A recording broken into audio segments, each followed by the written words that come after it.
The legendary killer known as Jason has been caught by the US government and is being held at a research facility. Because he can't truly be killed, the scientists plan to cryogenically freeze him. A guard keeps getting creeped out by Jason's stare, so he throws a blanket over his head. Meanwhile, Dr. Rowan is arguing with her boss because it's been decided that instead of freezing Jason, they'll send him to a lab to research his regeneration abilities for profit. Rowan thinks it's a bad idea because it'll allow Jason to keep on killing, but her boss ignores her. Afterward, the scientist and a bunch of soldiers enter the room with Jason, but when they remove the blanket, they discover the guard's body in the chains instead. At that moment, Jason comes out of hiding and starts killing all the men in the room without mercy. The soldiers open fire on him, yet the bullets do nothing. Jason uses various objects to do his killing, including the chains from his captivity. When the lead scientist tries running away, Jason throws a tool to kill him too. Rowan is waiting outside and she screams when a soldier is thrown through the door. At that moment, Jason appears behind her, so Rowan picks up the soldier's gun and runs to the lab, where she hides and waits for Jason. When he comes in, she kicks the furniture and starts shooting him to push him into the pod, then she rushes to lock him up. Rowan activates the machine, but as the cryogenization begins, Jason still manages to thrust his machete through the door to stab her. This creates a breach in the machine that is detected by the facility, triggering a lockdown protocol. Cryogenic fluid spills into the room and Rowan gets frozen as well. 400 years later, Earth has become a post-apocalyptic wasteland. Since it's too polluted to live on it, humanity travels to a new planet named Earth 2. One day, Dr. Lowe and his team of college students visit Earth on a field trip. They get inside the facility and open the pod, discovering a frozen Jason inside. They also find Rowan on the ground, looking perfectly preserved. The team decides to take both bodies to their ship, and when they try to move Jason, he falls and his machete cuts off Azrael's arm. Fortunately, the android KM-14 quickly gives him an injection to deal with the pain for now. The group carries the bodies through a sandstorm and make it back to the shuttle, which immediately takes off and returns to the main ship. Azrael is put in a healing machine and nanotechnology reattaches his arm back in just a few minutes. Rowan and Jason are taken to separate labs to be woken up, although some tests are run first. Seeing the scans, the group is surprised at the fact Jason could function with such a small brain. While the nanotechnology heals Rowan's stab wound in Lab 1, Adrienne pokes Jason to take a sample of his brain in Lab 2. When Rowan is fully healed, she wakes up and panics, slapping Lowe in the process. He explains the situation and Rowan calms down, but she's in shock to hear she's in the future. Afterward, Lowe goes to his office to call the Solaris research station and sends them Rowan's and Jason's files, hoping to get some money out of the situation. Reviving a 400-year-old cryonized person isn't news anymore because everyone can do it, so Rowan isn't found interesting. However, Jason is still infamous in the future and Lowe agrees to sell him as an attraction. After he hangs up, his student Janessa comes to see him so they can get naughty together in exchange for a good grade. Back to Adrienne, she removes Jason's mask and notices how disfigured his face is, so she immediately puts it back and concentrates on studying the sample. Behind her, Jason is starting to twitch as he unfreezes. In another room, Synaran is trying to give KM-14 a full chest, but the areolas keep falling. There are two different couples getting dirty at the moment and their groans cause Jason to finally wake up. When Adrienne turns around, she doesn't see him on the table. Jason suddenly appears behind her to grab her by the face and throw her across the room. Through the glass wall, Adrienne screams to try to alert Wayland, but he can't hear her.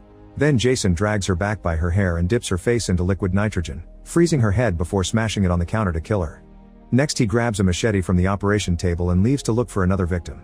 Meanwhile, Lowe brings food to Rowan and pretends he doesn't know Jason's story, so she gives him all the details about Jason's inability to die.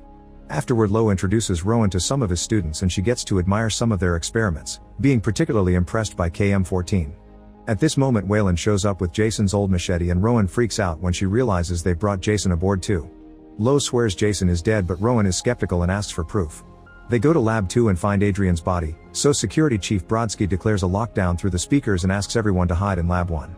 In one of the rooms, a naughty couple of students gets ready to leave, but Jason appears at the door and immediately kills the boy, causing blood to splatter on a screaming Kinsa's face. Then Jason drags the guy away, so Kinsa runs to meet with the others and tell them what happened.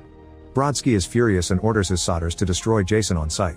Lowe isn't happy to hear this and asks Brodsky to sedate Jason instead, offering money as a bribe. Brodsky agrees to get him off his back, but then he tells his team to destroy Jason anyway. Soldier Dallas carefully enters a dark room and is suddenly attacked by a huge monster, which Dallas quickly shots down. When a second monster appears behind him, Dallas doesn't act fast enough, but luckily Azrael kills it with one shot. It turns out they're playing in a video game simulation and they haven't heard Brodsky's announcement. They are about to fight another monster only for Jason to appear and defeat it first. Then Jason attacks both guys with his machete, only to get confused when they continue to talk even while decapitated. Suddenly Dallas says game over and the simulation disappears, helping the duo realize the killer is real.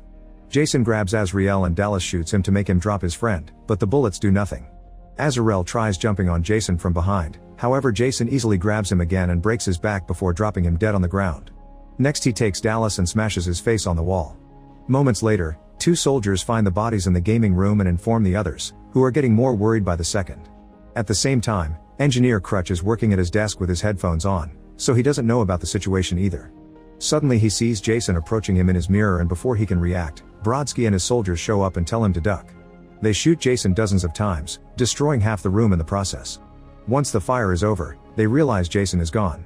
After Crutch leaves for Lab 1, the soldiers split up to look for Jason, believing he must be severely wounded. This allows Jason to keep on killing quietly.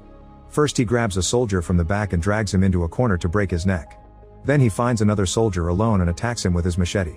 A fight ensues and the soldier manages to land a couple of hits, however Jason easily punches him off the rail and makes him fall on some machinery that impales him to death. Other soldiers soon find the body and inform Brodsky, who tells them to keep going.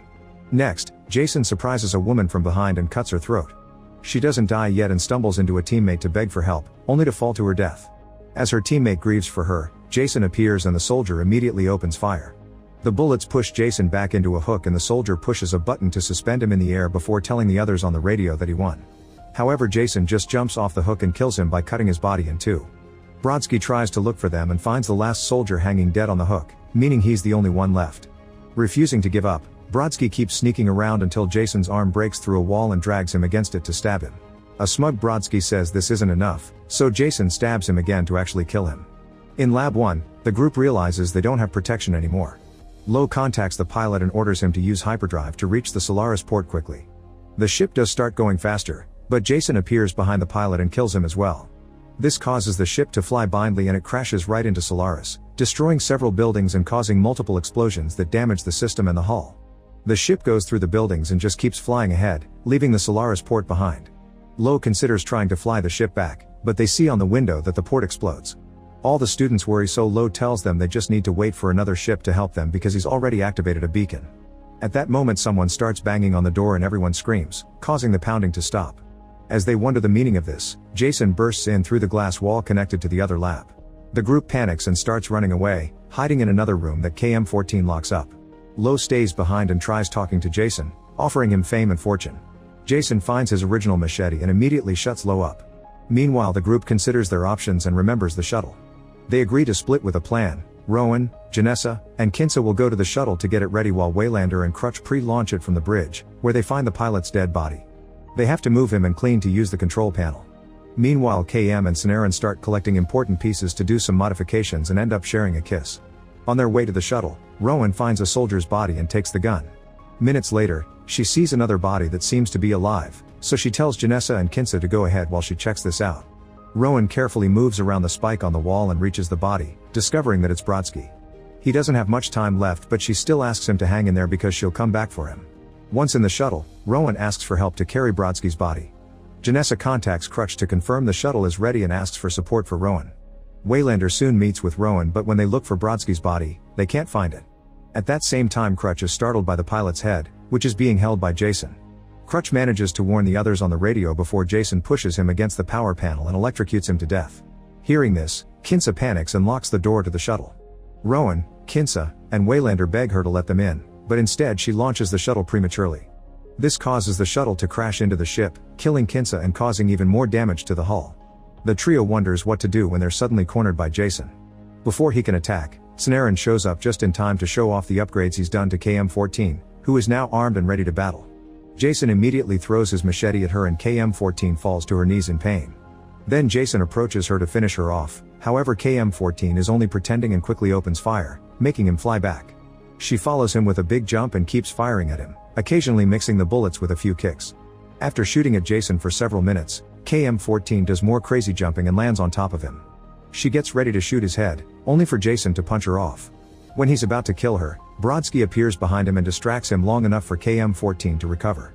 With another gun, KM-14 opens fire and cuts Jason's arm off at the same time she breaks the wall, allowing her to kick him into Lab 1. Another shot makes Jason fall on the healing machine, causing a short explosion before KM-14 shoots Jason on the head to finish him off. As a final touch, she throws the machete back into his body. Thinking it's finally over, the group gathers and takes Brodsky to another room to treat him. Brodsky is already 80% healthy when suddenly the ship starts shaking and Waylander realizes the hull has taken too much damage. At that moment they receive a call from another ship, who has picked up their distress beacon and will be there in 45 minutes. Unfortunately the ship has less than 30 minutes before it blows up and an argument ensues over what to do. Looking at the ship's map, Rowan notices that there's an area without damage that could be disconnected from the main ship.